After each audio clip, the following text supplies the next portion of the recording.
지금 SK하이닉스는 오늘 기준으로 200조가 넘었단 말이에요. 네. 근데 그 당시보다 지금 시총이 2배 오른 거예요. 아까 말했던 삼성전자 고점의 시대, 네. 그 당시의 SK하이닉스의 시총이 100조였거든요. 그럼 반도체는 둘이 무슨 차이가 있는데, SK하이닉스는 여러분들 아까 제가 계속 말씀드렸던 엔비디아의 HBM이라는 걸 납품하는 회사고요. 삼성전자는 납품을 못하는 회사고요. 1, 2년 지나면 SK하이닉스가 삼성전자 시총을 뛰어넘을 수도 있다라고. 시총 1위와 시총 2위는 총성 없는 전쟁이라고 하는 이 비즈니스 세계에서는 언제든지 업계 1위와 업계 2위가 바뀔 수 있는 거거든요. 네.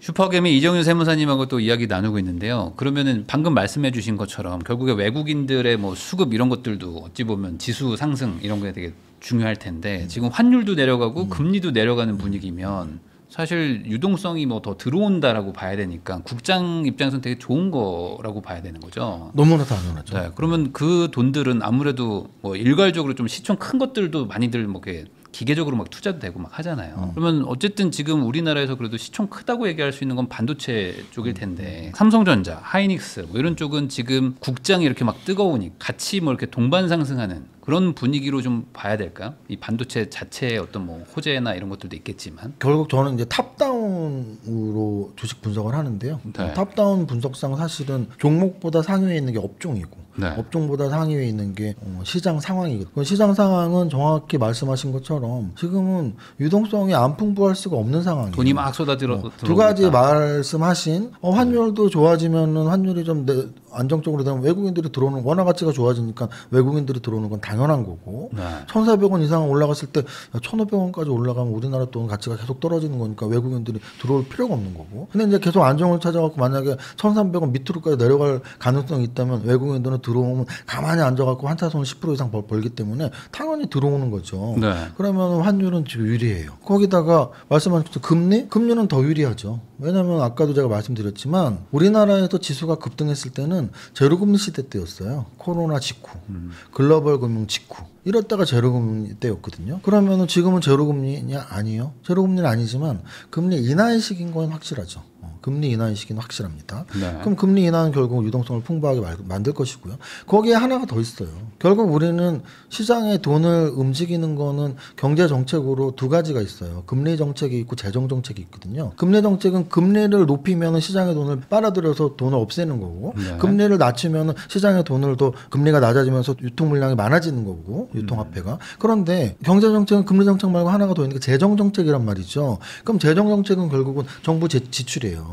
정부 지출과 세금 정책이거든요. 그러면 과연 새 정부에서 정부 지출을 늘릴 것이냐 해서 이미 우리는 봤잖아요. 새 정부 출범 전에는 뭐 여러 가지 거부권도 뭐 행사당했거나 또는 뭐 민주당 자체에서도 추경을 뭐 빨리빨리 처리 안 한다거나 여러 가지 이런 게 있었지만 지금은 행정부와 입법부가 동시에 여당이 되면서 어찌 보면은 추경 예산도 따라라락 빨리 진행이 되고 지금은 뭐 막힘이 없죠. 막힘이 없죠. 네. 그럼 그 얘기는 특히나 우리나라는 5년 단임제예요. 그럼 5년 단임제에서 우리나라의 경제 정책이 가장 잘 먹힐 때는 당연히 취임 첫 해 두 번째예요. 우리가 레임덕이라는 말이 그냥 나온 건 아닐 거 아니에요. 심심한 사람들이 야 레임덕이라는 말 만들자 이건 아닐 거란 말이에요. 공통적으로 정부를 들어서 본 거를 계속 봤더니 정부 초기에는 뭐가 일이 잘 돼. 근데 막판에 되니까 말도 안 듣고 국민도 저 정부 신뢰할 수 없어. 국회의원들도 저 일도 못한 애들 이러면서 막판에 가서는 정부 정책이 하나도 먹히지가 않는 거예요. 그럼 지금 정부 정책이 너무 잘 먹힐 시기라는 거죠. 심지어 탄핵 이후에 뭐 거의 6개월 정도 대통령이 없던 시기에 나타났으니까. 네. 그래서 유동성은 세 가지다.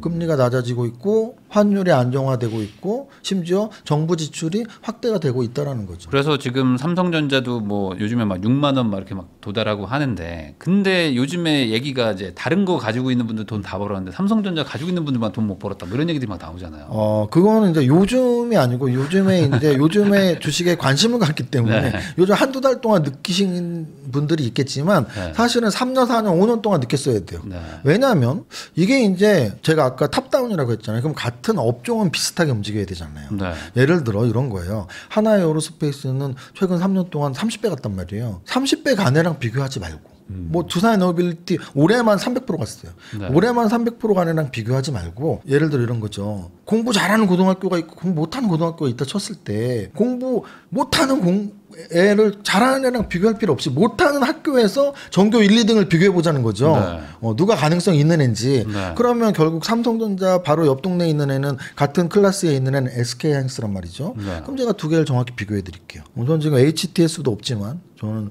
저희 집 들어갈 때 비밀번호도 맨날 까먹지만 이게 쓸데없는 주식 관련 기억은 다 기억하고 있는데 네.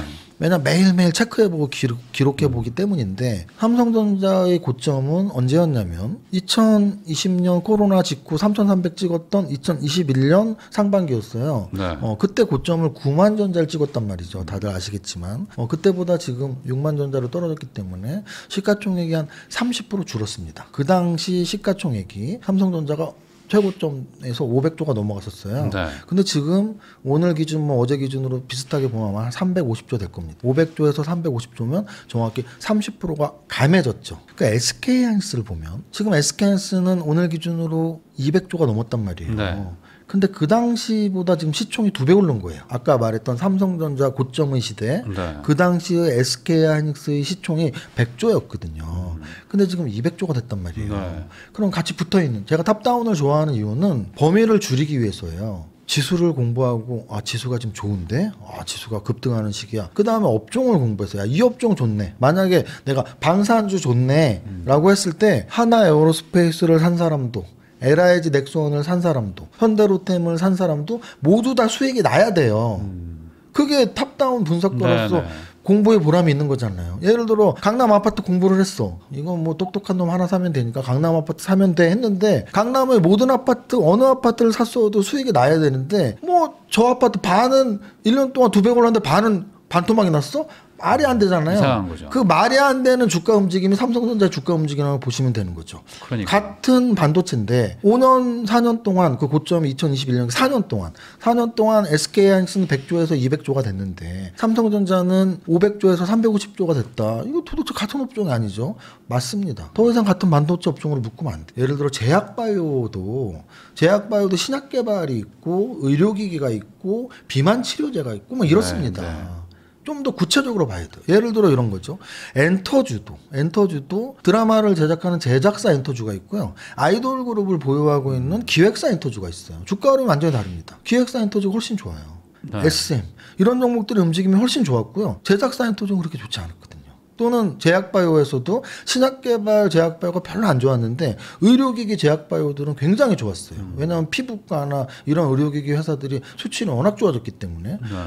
마찬가지입니다. 지금 주식을 전문적으로 분석 안 하시는 분들은 삼성전자, SK하이닉스 같은 반도체인데 반도체는 왜 올라 하시겠지만 SK하이닉스가 뭐 방산주나 원자력 관련주만큼 급하게 오르진 않았지만 그래도 5년 전보다 2배. 올해만 비교할게요. 올해. 네. 1월 1일부터 오늘까지. 삼성전자는 올해 1월 1일부터 오늘까지 아마 한 10몇 프로 올랐을 거예요. 12%, 15% 정도. SK하이닉스는 1월 1일부터 오늘까지 40%, 50% 올랐을 거예요. 올해만도 벌써 3-4배 차이가 나요. 그리고 4년 동안 보면은 쟤는 30% 깎였고 얘는 2배 올랐고. 그러면 이 얘기는 뭐냐면 그럼 이제 정답을 말해드릴게요. 그럼 반도체는 둘이 무슨 차이가 있는데 명확하죠. 명확해. SK하이닉스는 여러분들 아까 제가 계속 말씀드렸던 엔비디아의 HBM이라는 걸 납품하는 회사고요. 삼성전자는 납품을 못하는 회사고요.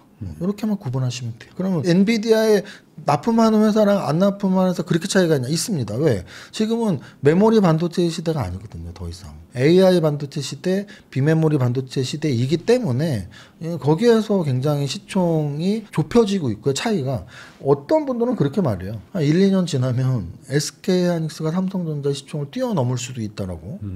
왜냐면 가능하잖아요. 100조가 200조가 됐고 500조가 350조가 됐죠. 이 추세라면 350조가 300조가 될 거고 200조가 300조가 될 거예요. 그 다음날부터는 역전되겠죠. 그럼 과연 시총 1위와 시총 2위가 역전된 경우가 있냐? 너무나 많죠. 너무나 많습니다. 예를 들어 볼까요? NC소프트가 게임주의 완벽한 시총 1위였어요. 네. 뭐 게임 오래 하신 분들은 리니지 뭐 매니아들 뭐 페인들 리니지 페인 엄청 많았잖아요. 네. 근데 리니지를 뭐 외국 사람들이 그렇게 많이 하진 않았거든요. 크래프톤이라는 회사가 배그를 들고 나왔죠. 배그는 중국 북경올림픽까지 들어갈 정도로 중국, 인도에서 선풍적인 인기를 끌고 있습니다. 네. 지금 배틀그라운드를 만든 크래프톤의 시총이 NC소프트 시총의 뭐 3-4배예요. 3-4배. 영원한 1등이 없다라는 거죠. 그런 거는 여러 업종에서 나타나요. 예를 들어 이런 거죠. 우리 어머니 세대. 우리 어머니는 아마 뭐 APR 뭐 이런 거 모를 거예요. 저도 잘 모르니까 남자니까. 네. 근데 여자분들은 대부분 알더라고요. APR이라는 회사에서 어떤 의료기 네. 가정용 홈 디바이스를 만든다고 해요. 저는 모르지만 여자분들은 많이 알더라고요. 근데 우리 어머님 세대는 뭘 알아요? 화장품 아모레지. 화장품 아모레지. 네. 아모레 또는 LG생활건강에서 만드는 또 많은 화장품 브랜드들. 네. 그런데 최근 1년 동안 올해 연초부터 아모레 퍼시픽이 연초부터 한 50% 올랐을까? LG생활건강은 그것도 안 올랐을 텐데. 근데 APR은 지금 한 200% 올랐거든요. 시총도 곧 넘어설 겁니다. 네. 이거보다 더 우리가 너무나 쉽게 이해할 수 있는 게 있어요. 혹시 태어나서 네. 또는 최근에 신라면을 더 많이 드셨나요? 불닭볶음면을 많이 드셨나요? 저는 신라면 안 먹은 지 진짜 오래됐어요. 그러면 불닭볶음면을 차라리 더 먹었죠. 네. 차라리가 아니고 가장 좋아하는 라면은? 저요? 저는 진라면 매운맛. 진라면은 어디서 만드는지 아시죠? 오뚜기죠. 네. 이게 약간 통계의 오류죠. 네. 한 명을 모집단으로 봤을 때 굉장한 오차가 나는 거지만 100명한테 물어봤을 때 또는 여러분들이 지금 당장 뭐 이마트건 뭐 마켓컬리건 라면 판매 순위를 보시면 돼요. 이제 보통 신라면, 너구리 짜파게티 그리고 이제 말씀하신 진라면, 불닭볶음면 요런 게 이제 쫙 순위가 있는데 그러면은 농심의 시총이 삼양식품 시총보다 훨씬 커야 되거든요. 뭐 그렇죠. 근데 실제로 우리나라에서 음식료주 시총 1등을 했던 건 저는 라면만 비교한 거지. 실제 시총 1등은 CJ제일대당 아니면 오리온이었어요. 네. CJ제일대당이 1등을 했던 이유는 대기업이기도 하거니와 우리가 마트에서 사는 굉장히 많은 제품들이 CJ제일대당 제품인 거죠. 저 같은 경우는 CJ제일대당 햇반을 지금 10년째 먹고 있거든요. 그러면은 햇반뿐이야 뭐 여러 가지 양념들 뭐 냉동식품들 굉장히 많은 걸 생산하고 있어요. 그것처럼 오리온은 우리나라에서 초코파이 얼마나 먹냐 했겠지만 이제 중국에서 이제 뭐 굉장히 많이 팔린 거죠. 요게 포인트예요. 오리온 우리나라에서 초코파이 얼마나 먹겠어요 하는데 중국에서 굉장히 많이 팔려서 시총이 비슷하다 그랬잖아요. 라면을 만드는 회사 농심, 오뚜기, 삼양식품이 있어요. 지금 제가 말한 요 순서의 시총이었어요. 불과 5년 전만 해도. 네. 5년 전만 해도 요 순서였는데 지금은 농심 시총이 3배가 넘었습니다. 삼양식품이 지금 10조까지 와 있고요. 불닭볶음면 때문에. 그렇죠. 10조는 농심을 비롯한 라면 업계 3인방과의 시총만 비교하는 게 아니고 CJ제일제당, 오리온 다 제꼈어요. 지금. 그 얘기는 아까 제가 말씀드렸던 시총 1위와 시총 2위는 총성 없는 전쟁이라고 하는 이 비즈니스 세계에서는 언제든지 업계 1위와 업계 2위가 바뀔 수 있는 거거든요. 네. 근데 우리나라 분들이 지금 주식 10년, 20년, 30년 하면서 이런 생각들을 그래도 삼성전자인데. 그렇죠. 거의 많은 유튜버 채널에 가면은 삼성전자 질문 꼭 해요. 왜? 시총 1위니까 많은 국민들이 갖고 있거든요. 근데 그 분들이 이걸 구분하실 줄 아셔야 돼요. 좋은 기업과 좋은 주식은 다르다라는 거죠. 삼성전자 기업? 저 욕할 생각 없어요. 왜? 우리나라 시총 1위라는 얘기는 가장 많은 종사자들이 거기에서 월급을 받고 생활을 하고 있다는 얘기고 가장 많은 하청업체들이 있다는 얘기입니다. 그럼 우리나라의 전 국민의 가장 많은 퍼센트가 삼성전자 때문에 생활을 이어가고 있어요. 자본주의 사회에서 생활을 이어가는 돈을 번다라는 거는 어떻게 보면 목숨이에요. 목숨줄이라는 말 있잖아요. 그렇죠. 그러면 삼성전자 너무나 좋은 기업이죠. 우리나라의 가장 많은 퍼센트의 국민들에게 생활을 하도록 기여를 한 부분 몇십 년 동안. 근데 좋은 기업이 맞습니다. 근데 좋은 주식이냐는 다른 이야기예요. 좋은 주식이냐는 결국 투자자한테 좋은 거냐이잖아요. 좋은 기업이냐는 그 기업에 몸담고 있는 근로자들 또는 그 제품을 사는 소비자들 이런 사람들한테 좋은 기업이냐 아니냐의 판단을 맡기는 거고 좋은 주식이냐 아니냐는 결국은 투자자한테 맡겨야 되는데 그럼 과연 투자자한테 좋은 주식은 뭘까요? 저는 하나밖에 없다고 봐요. 투자자 돈 벌게 해주는. 네. 그게 아니라면 주식 투자하면 안 되죠. 나는 조직 투자를 우리나라 좋은 기업에 차라리 저는 그 돈으로 기부하는 게 나을 것 같은데. 네. 왜냐하면 투자라는 건 내가 돈을 벌려는 행위지 좋은 마음으로 하는 건 아니거든요. 돈을 벌겠다는 게 나쁜 마음이라는 뜻이 아니라 좋은 마음으로 할 거면 기부를 하면 되지 왜 좋은 기업에 투자를 해요. 좋은 주식을 사야 되고요. 좋은 주식은 결국은 날 돈 벌게 해주는 건데 그러면 삼성전자와 SK하이닉스를 비교했을 때 최근 5년 동안 삼성전자는 나쁜 주식 SK하이닉스는 좋은 주식이었던 거죠. 또는 방산주는 더 좋은 주식이었던 거죠. 그래서 네. 저는 사실은 진짜 여러 번 말했는데 삼성전자 주식의 관심을 더 이상 우리 투자자는 가질 필요도 없라고 이제 말씀드려요. 반전의 여지는 없을까요? 근데 그 반전의 여지는 결국 아까 말씀드렸잖아요. HBM을. 만약에 이런 거예요. 반전의 여지는 계속 삼성전자이기 때문에 고정관념 생겨오는데 그럼 이제 앞으로 농심이 불닭볶음면과의 반전은 없을까 한다면 저는 정확히 말씀드릴 수 있어요. 세계 사람들이 신라면보다 불닭볶음면을 더 좋아한다면 반전이 있죠. 또는 하이브보다 JYP나 SM이 시총이 더 커질 수 있을까요? 있습니다. BTS보다 훨씬 더 좋아하는 보이그룹이 소속된 기획사는 당연히 더 커지겠죠. 네. 마찬가지로 반전은 딱 하나예요. 아까 말씀드렸잖아요. 엔비디아에 납품하는 회사냐 납품 안 하는 회사냐니까 네. 납품이 들어가면 돼요. 근데 들어가는 것도 우리가 그런 거예요. 비즈니스를 할 때 오래된 신뢰관계 이런 게 굉장히 중요하잖아요. 그럼 이제 SK하이닉스랑은 이제 2년, 3년 동안 거래처 관계 유지하고 있는 거란 말이에요. 네. 새로 들어갔다고 해서 SK하이닉스와 더 공고한 신뢰의 거래처가 된다는 건 아니란 말이죠. 그래서 저는 일단 아직 들어가지도 않았고 들어간다고 해도 그게 굉장한 반전이 돼서 이제 SK하이닉스보다 훨씬 좋은 회사라고 할 수 없는 거죠. 마치 이거는 신라면을 어느 나라에서 좀 먹기 시작하니까 이제 신라면을 만드는 농심이 시총이 더 커지겠나랑 똑같은 거죠. 그래서 반전의 확률이 높진 않다. 네.